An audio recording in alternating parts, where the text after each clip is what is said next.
അപ്പോൾ ആദ്യമായിട്ട് ഈ കാരമൽ പോപ്കോൺ ഉണ്ടാക്കാനായിട്ട് പോപ്കോൺ റെഡിയാക്കണം. അതിനായിട്ട് 1/2 കപ്പ് കോണാണ് ഞാനിവിടെ എടുത്തിട്ടുള്ളത്. ഈ കോൺ എന്ന് പറയുമ്പോൾ കുറേ ആളുകൾക്ക് സംശയമുണ്ട്, നമ്മൾ സാധാരണ പുഴുങ്ങി കഴിക്കാനായിട്ട് വാങ്ങിക്കുന്ന കോൺ തന്നെയാണോ എന്നുള്ളത്. ഇത് അങ്ങനെയുള്ളത്, ഇത് ഉണങ്ങിയിട്ട് നമുക്ക് മാർക്കറ്റിൽ വാങ്ങിക്കാൻ കിട്ടുന്ന ഡ്രൈഡ് ആയിട്ടുള്ള കോണാണിത്. അപ്പോൾ അങ്ങനെ ഒരു 1/2 കപ്പ് കോണാണ് എടുത്തിട്ടുള്ളത്. ഇപ്പോൾ എല്ലാ സൂപ്പർ മാർക്കറ്റിലും ഇത് കിട്ടും, നാട്ടിലൊക്കെ ആണെങ്കിലും ഈ സൂപ്പർ മാർക്കറ്റിൽ കിട്ടുന്നുണ്ട്. ഇത് റെഡിയാക്കാനായിട്ട് അത്യാവശ്യം വലിയൊരു പാത്രം ചൂടാക്കി എടുത്തിട്ടുണ്ട്. എപ്പോഴും ചുവട് കട്ടിയുള്ള ഒരു പാത്രം വേണം എടുക്കാൻ വേണ്ടിയിട്ട്. പ്രഷർ കുക്കർ ആണെങ്കിലും മതി. പ്രഷർ കുക്കർ ആകുമ്പോൾ വിസിൽ വെയിറ്റ് വെച്ചിട്ട് ചെയ്യേണ്ട ആവശ്യമില്ല, ജസ്റ്റ് പ്രഷർ കുക്കർ എടുത്താൽ മതി. ഇതിലേക്ക് ഒരു 1 ടേബിൾ സ്പൂൺ സാധാരണ വെജിറ്റബിൾ ഓയിലും എടുത്തിട്ടുണ്ട്, 1 ടേബിൾ സ്പൂൺ ബട്ടറും എടുത്തിട്ടുണ്ട്. ഇനി ബട്ടറിൻ്റെ ടേസ്റ്റ് ഇഷ്ടമല്ല എന്നുണ്ടെങ്കിൽ 2 ടേബിൾ സ്പൂൺ വെജിറ്റബിൾ ഓയിൽ എടുത്താലും മതിയാകും. ബട്ടർ ഓയിൽ നന്നായിട്ട് ചൂടായിരിക്കുന്ന സമയത്ത് ഇതിലേക്ക് എടുത്ത് വെച്ചിട്ടുള്ള ആ കോൺ ഇട്ട് കൊടുത്തിട്ട് ഒന്നങ്ങ് മിക്സ് ആക്കി എടുക്കണം. ഒരുപാട് നേരം വറുത്തെടുക്കേണ്ട ആവശ്യമൊന്നുമില്ല, നല്ല ചൂടായിട്ടാണല്ലോ എണ്ണ ഇരിക്കുന്നത്, അതിലിട്ടിട്ട് ഒന്നങ്ങ് മിക്സ് ആക്കി എടുക്കുക. ഇനി ഇത് അടച്ചു വെച്ച് കൊടുക്കുക, തുറന്ന് വെക്കരുത്. കാരണം ഈ കോണ് പൊട്ടി തുടങ്ങുമ്പോൾ പുറത്തേക്ക് തെറിക്കാനുള്ള ചാൻസ് ഉണ്ട്. അപ്പോൾ അതുകൊണ്ട് തന്നെ അടച്ചു വെച്ചാലേ കറക്റ്റായിട്ട് പൊട്ടി പെർഫെക്റ്റ് ആയിട്ട് കിട്ടുള്ളൂ. അപ്പോൾ ഒരു 1-2 സെക്കൻഡ് കഴിയുമ്പോഴേക്ക് ഇത് ഓരോ കോണായിട്ട് പൊട്ടി തുടങ്ങും. ഇപ്പോൾ കാണുന്ന സമയത്ത് മനസ്സിലാവും ഇതിങ്ങനെ പൊട്ടി തുടങ്ങുന്നുണ്ട്. അപ്പം ഈ സമയത്ത് ഒരു മീഡിയം ഫ്ലെയിമിൽ വെച്ച് കൊടുത്താൽ മതി. എപ്പോഴും നമ്മൾ ഈ പോപ്കോൺ ഇതുപോലെ റെഡിയാക്കുന്ന സമയത്ത് ഏകദേശം കുറച്ചൊരു വലിപ്പമുള്ള പാത്രം എടുക്കണം. കാരണം നമ്മൾ എടുക്കുന്ന കോൺ കൂടുതലുണ്ട് എന്നുണ്ടെങ്കിൽ പെട്ടെന്ന് തന്നെ അതിൽ നിറഞ്ഞ് പൊങ്ങി വരും, കോൺ പൊട്ടി പൊട്ടി ഇതുപോലെ മുകളിലേക്ക് എത്തിയിട്ടുണ്ടാവും. അപ്പോൾ അതൊന്ന് ശ്രദ്ധിക്കണം. പിന്നെ അതുപോലെ തന്നെ ഈ പാത്രം ഇടയ്ക്കൊന്നങ്ങ് ഇളക്കി കൊടുക്കണം. അടപ്പ് തുറന്നിട്ടല്ല, പാത്രം മൊത്തത്തിലൊന്ന് ഷേക്ക് ചെയ്യണം. കാരണം ഏതെങ്കിലും കോൺ പൊട്ടാൻ ബാക്കിയുണ്ടെങ്കിൽ പൊട്ടാൻ വേണ്ടിയിട്ടാണ്. അപ്പോൾ കഴിയുന്നത് പോലെ ഒന്നങ്ങ് ഇളക്കിയെടുക്കാം. കോണ് മൊത്തത്തിൽ പൊട്ടി കഴിഞ്ഞു എന്ന് തോന്നുന്ന സമയത്ത് ഗ്യാസ് ഓഫ് ചെയ്തിടുക. ഉടനെ തന്നെ തുറക്കണ്ട, ചിലപ്പോൾ 1-2 എണ്ണമൊക്കെ പിന്നീട് പുറത്തേക്ക് പൊട്ടിത്തെറിക്കാനുള്ള ചാൻസ് ഉണ്ട്. അപ്പോൾ ഈ സമയത്ത് ഗ്യാസ് ഓഫ് ചെയ്ത് വെക്കാം. ഇനി ഒരു 3-4 സെക്കൻഡ് കഴിയുന്ന സമയത്ത് അടപ്പ് മാറ്റി വെക്കാം. ഇനി അടച്ചു വെക്കേണ്ട ആവശ്യമില്ല, പതുക്കെ ഒന്ന് ചൂടാറിക്കോട്ടെ. ആ സമയം കൊണ്ട് കാരമൽ റെഡിയാക്കി എടുക്കാം. നമ്മൾ മധുരമുള്ള പോപ്കോണാണ് റെഡിയാക്കുന്നത്, എന്നാലും ഒരു ഇത്തിരി ഉപ്പിൻ്റെ ടേസ്റ്റ് ഉണ്ടെങ്കിൽ നല്ലതാണ്. അപ്പോൾ വേണമെന്നുണ്ടെങ്കിൽ ഒരു 2-3 നുള്ളു ഉപ്പ് ഇതിൻ്റെ മുകളിലൂടെ ഇട്ട് കൊടുത്തിട്ട് ഒരു സൈഡിലേക്ക് എടുത്തു വെച്ചാൽ മതി.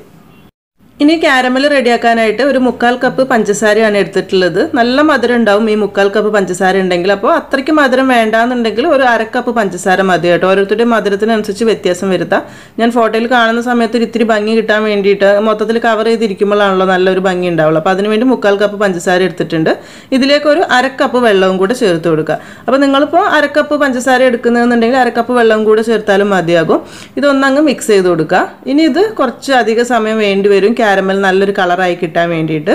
അപ്പോൾ കുറച്ച് കഴിയുന്ന സമയത്ത് ഇനി ഇതിങ്ങനെ തിളച്ച് പഞ്ചസാരയൊക്കെ അലിഞ്ഞ് റെഡി ആയിട്ട് വരും. കുറേ ആളുകൾ പറയാറുണ്ട് കാരമൽ ആക്കുന്ന സമയത്ത് ആവുന്നില്ല എന്നുള്ളത്. പക്ഷേ ഒരുപാട് സമയം, ഏകദേശം ഒരു 10-12 മിനിറ്റ് വേണ്ടി വരും കേട്ടോ. കാരണം ഇത് തിളച്ച് അങ്ങനെ ചെറിയ കളർ മാറാതിരിക്കില്ല, അത് ഉറപ്പാണ്. അപ്പോൾ കുറച്ച് കഴിയുന്ന സമയത്ത് ഇതുപോലെ കളറായി തുടങ്ങും. അപ്പോൾ ആ സമയത്തൊക്കെ ചെറിയ തീയിൽ വെച്ച് കൊടുക്കുക, പെട്ടെന്ന് തന്നെ കരിഞ്ഞ് കളർ മാറും. ഇങ്ങനെയൊക്കെ ആയി കഴിഞ്ഞിട്ട് കുറച്ച് പെട്ടെന്ന് തന്നെ പഞ്ചസാര കരിഞ്ഞ് ഭയങ്കര കളർ മാറിക്കഴിഞ്ഞാൽ പോപ്കോണിൻ്റെ ടേസ്റ്റ് മൊത്തത്തിൽ മാറും. കാരമൽ കരിഞ്ഞ് കഴിഞ്ഞാൽ വല്ലാത്തൊരു ടേസ്റ്റാണ്, ഒരിക്കലും നമുക്ക് ഇഷ്ടപ്പെടില്ല. ടേസ്റ്റ് ഭയങ്കര കയ്പായിരിക്കും. ഇപ്പോൾ ചെറുതായിട്ട് കുറച്ചുകൂടെ കളർ മാറി വരുന്നുണ്ട്. ഈ ഒരു കളർ മതി നിങ്ങൾക്ക് പോപ്കോൺ ഉണ്ടാക്കുന്ന സമയത്ത്. ഈ ഒരു കളർ മതി എന്നുണ്ടെങ്കിൽ ഈ സമയത്ത് തന്നെ നമുക്ക് ഇതിലേക്ക് 1 ടേബിൾ സ്പൂൺ ബട്ടർ ചേർത്ത് കൊടുക്കുക. ഇപ്പോൾ കറക്റ്റ് ടേസ്റ്റ് ആയിരിക്കും. ഞാൻ കുറച്ചുകൂടെ ഒരു കളർ ആക്കുന്നുണ്ട് കാണാനുള്ളൊരു ഭംഗിക്ക് വേണ്ടിയിട്ട്. അപ്പോൾ അത് നിങ്ങളുടെ ഇഷ്ടത്തിനനുസരിച്ച് ചെയ്യുക. ഒരുപാട് കരിഞ്ഞു പോകരുത്, ടേസ്റ്റിൽ വ്യത്യാസം വരും ചെയ്യും. ഇനിയിപ്പോൾ ഇതിലേക്ക് ഒരു 1-2 ടേബിൾ സ്പൂൺ ബട്ടർ ചേർത്ത് കൊടുക്കണം. ബട്ടർ ചേർത്ത് കൊടുത്ത് പെട്ടെന്ന് തന്നെ മിക്സ് ചെയ്തെടുക്കുക. ഇനി ഗ്യാസ് ഓഫ് ചെയ്യുക, ഗ്യാസ് കത്തിക്കേണ്ട ആവശ്യമില്ല. ഈ സമയത്ത് നമ്മൾ ചെയ്യേണ്ട കാര്യം എന്താണെന്ന് വെച്ചാൽ പോപ്കോൺ അടുത്ത് തന്നെ എടുത്ത് വെക്കുക. പെട്ടെന്ന് തന്നെ അതിലേക്ക് ഒഴിച്ച് മിക്സ് ആക്കണം. ബട്ടർ മെൽട്ടായി കഴിഞ്ഞാൽ ഉടനെ തന്നെ പോപ്കോണിലേക്ക് ഒഴിച്ച് മിക്സ് ചെയ്തെടുക്കണം. അതല്ലാന്നുണ്ടെങ്കിൽ ഇത് പെട്ടെന്ന് തന്നെ കട്ട കെട്ടി പോകാനുള്ള ചാൻസ് ഉണ്ട്, പെട്ടെന്ന് തന്നെ ഉണങ്ങി പിടിക്കും പാത്രത്തിൽ. അപ്പോൾ അത് പ്രത്യേകിച്ച് ശ്രദ്ധിക്കണം. പോപ്കോണിൻ്റെ എല്ലാ ഭാഗത്തേക്കും എത്തുന്ന രീതിയിൽ കുറച്ച് ഒഴിച്ചു കൊടുക്കുക. വേഗം മിക്സ് ചെയ്തെടുക്കുക കഴിയുന്നത് പോലെ. അതല്ലാന്നുണ്ടെങ്കിൽ എവിടെയാണോ അത് ഒഴിച്ചിട്ടുള്ളത് അവിടെ അത് സെറ്റായി പോകാനുള്ള ചാൻസ് ഉണ്ട്. അപ്പോൾ അത് പ്രത്യേകിച്ച് ശ്രദ്ധിക്കണം. എല്ലാ ഭാഗത്തേക്കും എത്തുന്ന രീതിയിൽ ഒഴിച്ചിട്ട് നന്നായിട്ട് മിക്സ് ചെയ്തെടുക്കുക. മിക്സ് ചെയ്യുന്ന സമയത്ത് ഓരോ പോപ്കോണിലേക്കും എത്തുന്നതും ശ്രദ്ധിക്കുക. മിക്സ് ചെയ്യുന്നതിന് മുൻപ് തന്നെ ഇത് നമ്മളൊരു ബട്ടർ പേപ്പറിലേക്കോ അല്ലെങ്കിൽ ഫോയിൽ പേപ്പറിലേക്കോ വേണം വെക്കാൻ. അപ്പോൾ അതുകൂടി ഒന്ന് റെഡിയാക്കി വെക്കണം. ഇപ്പോൾ ഞാനൊരു വലിയൊരു മൂടി എടുത്തിട്ടുണ്ട്, അതിൻ്റെ മുകളിലാണ് ബട്ടർ പേപ്പർ വെച്ചിട്ടുള്ളത്. ഈ ബട്ടർ പേപ്പറിലേക്ക് നമ്മളിത് പെട്ടെന്ന് തന്നെ മാറ്റുന്നത് എന്താണെന്ന് വെച്ചാൽ ഇത് തണുത്ത് കഴിയുന്ന സമയത്ത് നമുക്ക് പെട്ടെന്ന് അടർത്തി എടുക്കാൻ വേണ്ടിയിട്ടാണ്.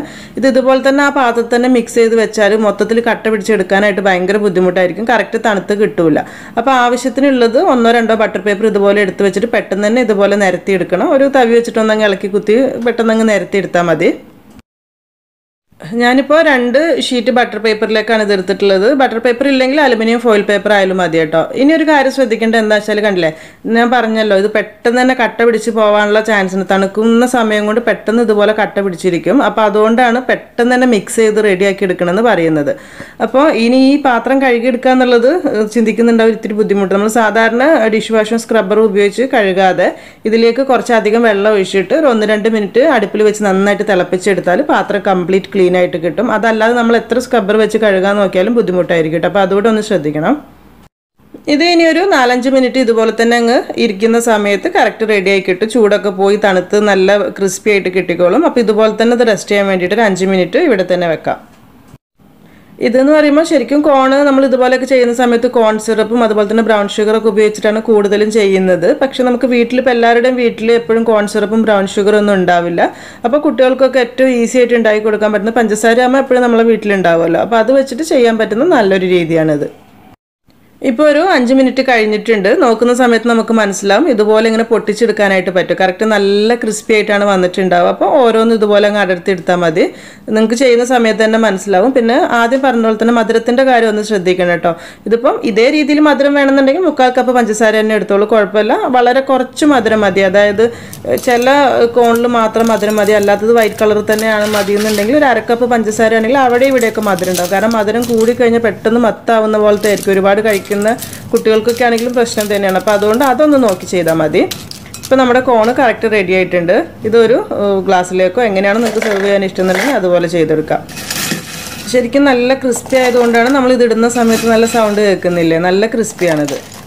ശരിക്കും ഇത് പുറത്തുനിന്ന് കഴിക്കുന്ന ഏകദേശം അതേ ടേസ്റ്റ് തന്നെയായിരിക്കും. തീർച്ചയായിട്ടും കുട്ടികൾക്കൊക്കെ എന്തായാലും ഇഷ്ടപ്പെടും. അപ്പോൾ ഇതുപോലെയൊക്കെ ചെയ്ത് കൊടുത്തിട്ട് നിങ്ങൾക്ക് ഇഷ്ടപ്പെടുകയാണെങ്കിൽ കമൻസൊക്കെ അറിയിക്കാൻ മറക്കരുത്. അതുപോലെ തന്നെ ഈ വീഡിയോ ഇഷ്ടമായിട്ടുണ്ടെങ്കിൽ എന്തായാലും ലൈക്ക് ചെയ്യാനും ഷെയർ ചെയ്യാനും ഇതുവരെ സബ്സ്ക്രൈബ് ചെയ്യാത്തവരുണ്ടെങ്കിൽ സബ്സ്ക്രൈബ് ചെയ്യാനും മറക്കരുത് കേട്ടോ. താങ്ക്